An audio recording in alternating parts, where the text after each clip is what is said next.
Dans le cadre d'une reconversion professionnelle, Agathe Château a décidé de devenir artisan porcelainière. Elle a suivi une formation et aujourd'hui, elle est indépendante tout en collaborant avec le pôle formation de l'UIMM et la Chambre des métiers de la Haute-Vienne.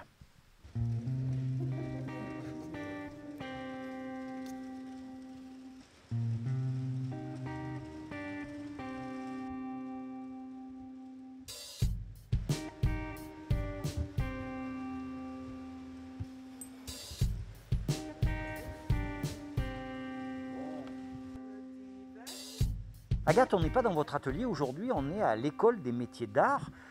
Qu'est-ce qui explique votre présence ici?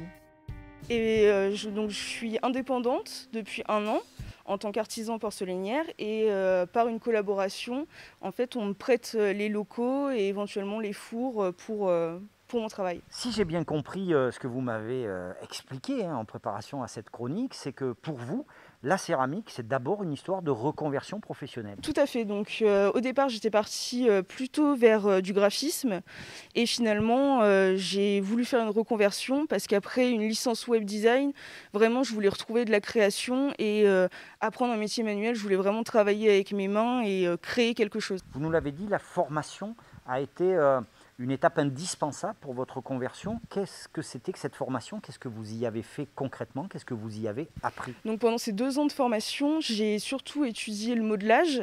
Donc en fait, c'est le travail du plâtre, donc pour faire des moules, comme ça. Et donc j'ai été en alternance, comme je disais, donc dans une entreprise durant ces 2 années. Donc là, j'ai vraiment pu voir la totalité de la production de la porcelaine, donc du modelage qui est le début, en passant par le coulage, la finition, l'espaçage, le décor, voilà. Bon, vous nous l'avez dit, et puis on le voit, il y a un côté extrêmement manuel dans votre métier. À part ce côté manuel, qu'est-ce qui vous passionne aujourd'hui dans ce que vous faites tous les jours?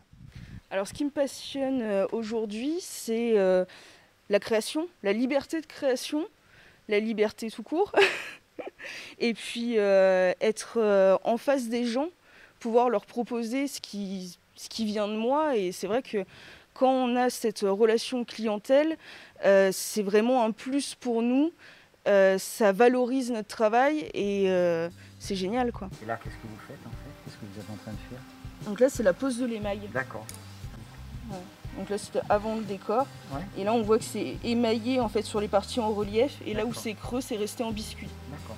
Parce que ce qui me plaît, c'est vraiment faire des différentes textures sur les mêmes pièces pour donner un côté un peu plus moderne à la porcelaine. Créer des bijoux en émail, en porcelaine, c'est une chose. Créer une entreprise, c'en est une autre. Quel a été votre parcours de créatrice? Est-ce que vous avez été aidée? Oui, alors j'ai vraiment été soutenue par la Chambre des métiers de Limoges.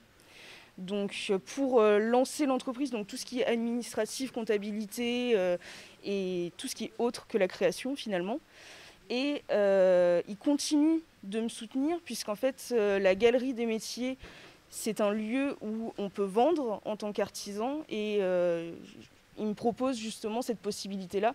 Donc je travaille toujours avec eux, même maintenant que l'entreprise est créée depuis un an. Aujourd'hui, tout est réuni pour qu'Agathe puisse donner libre cours à son esprit créatif grâce à l'UIMM qui lui prête son plateau, grâce à la Chambre des métiers qui lui ouvre ses portes. Et ça aussi, c'est assez nouveau dans le paysage.